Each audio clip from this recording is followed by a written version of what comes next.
si la primera rebelión global contra Dios no terminó en ruinas, sino que sigue viva hoy, escondida dentro del sistema que gobierna el mundo.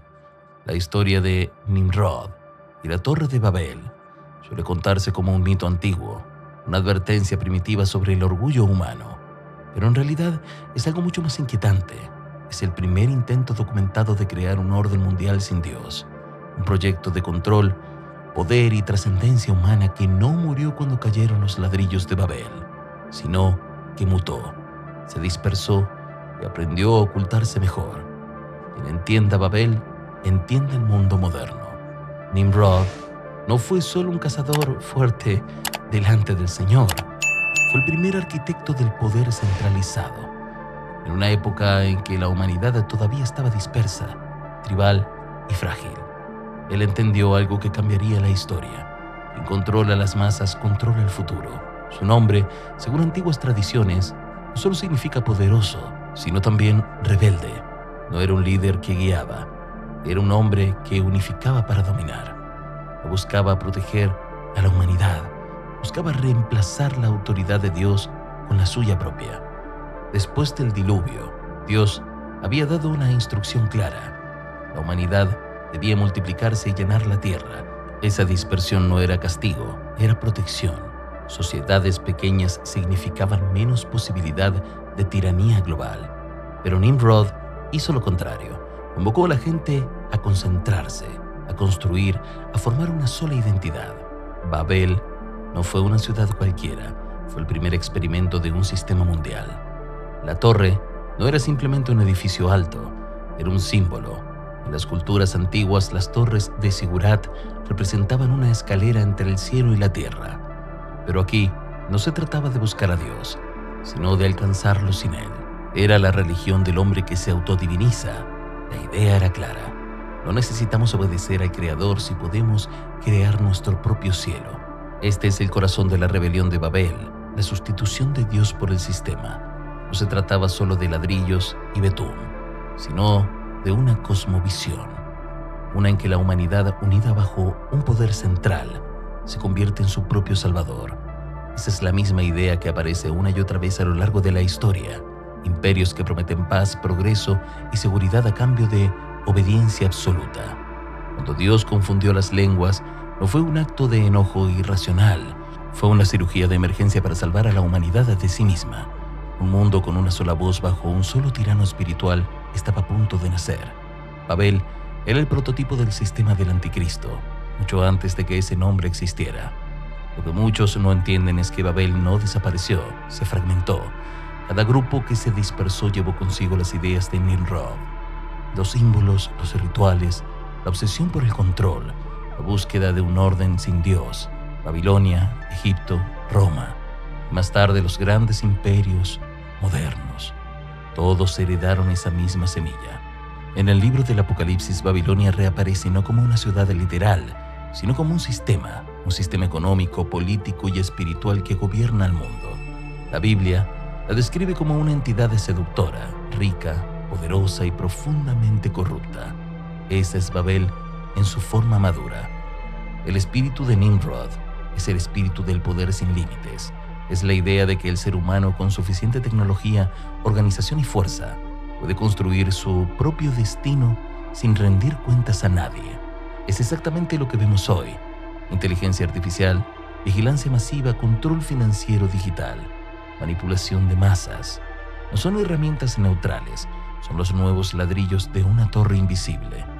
La gente piensa que el fin del mundo llegará con fuego y caos, pero la Biblia sugiere algo más sutil: un mundo tan organizado, tan eficiente, tan interconectado, que casi nadie notará cuando la libertad espiritual haya sido reemplazada por una prisión elegante. Eso es Babel 2.0.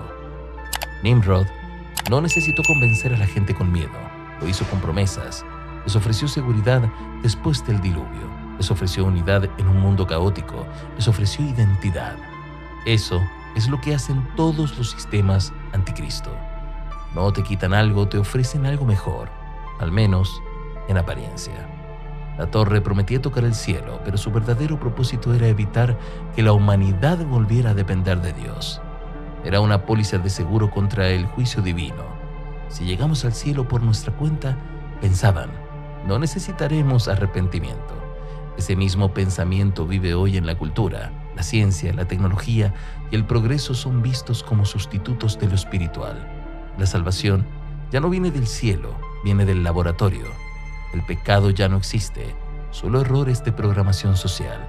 El alma ya no importa, solo la productividad. La Biblia advierte que en los últimos tiempos el mundo volverá a ese modelo, un sistema global que ofrece paz y prosperidad, pero a costa de la verdad. Un liderazgo que no se presenta como tirano, sino como salvador. Nimrod fue el primer borrador de ese líder. En la tradición hebrea, Nimrod no solo construyó Babel, sino que promovió una rebelión ideológica contra Dios. Enseñó a la gente que la moral debía ser definida por el poder, no por el creador. Ese es el fundamento de todo sistema corrupto. Quien controla la narrativa controla lo que es correcto. Hoy vemos lo mismo. La verdad es relativa, la moral es flexible, la historia se reescribe. Todo puede ser manipulado mientras el sistema se mantenga de pie.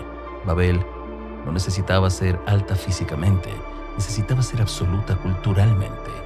El mensaje profético es claro. La humanidad volverá a intentar lo que Nimrod inició. Un mundo unido, no por amor, sino por conveniencia. No por verdad, sino por control.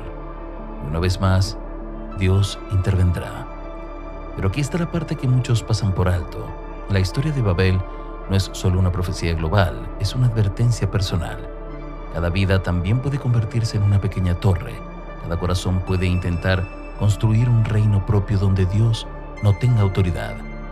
Cada vez que una persona decide que su voluntad es superior a la verdad, repite el pecado de Nimrod.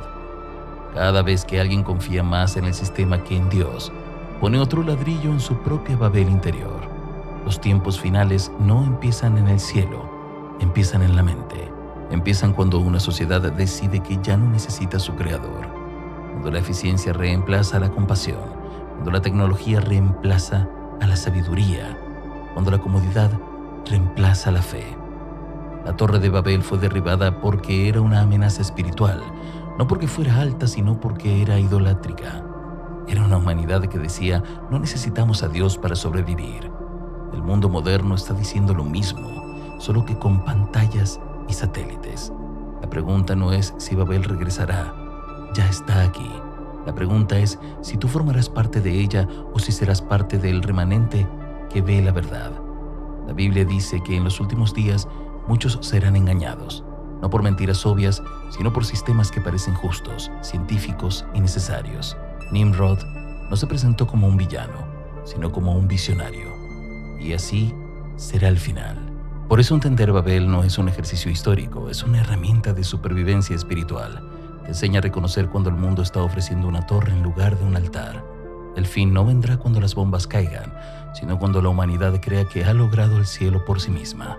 Y cuando esa torre esté completa, Dios volverá a hablar, como lo hizo en Babel y como lo hará al final de los tiempos. Si este mensaje habló a tu conciencia, apóyalo con un like, suscríbete y activa la campana para mantenerte atento. Comparte este contenido con quienes necesitan discernir los tiempos y recordar que incluso hoy, la obediencia humilde sigue abriendo el camino al milagro.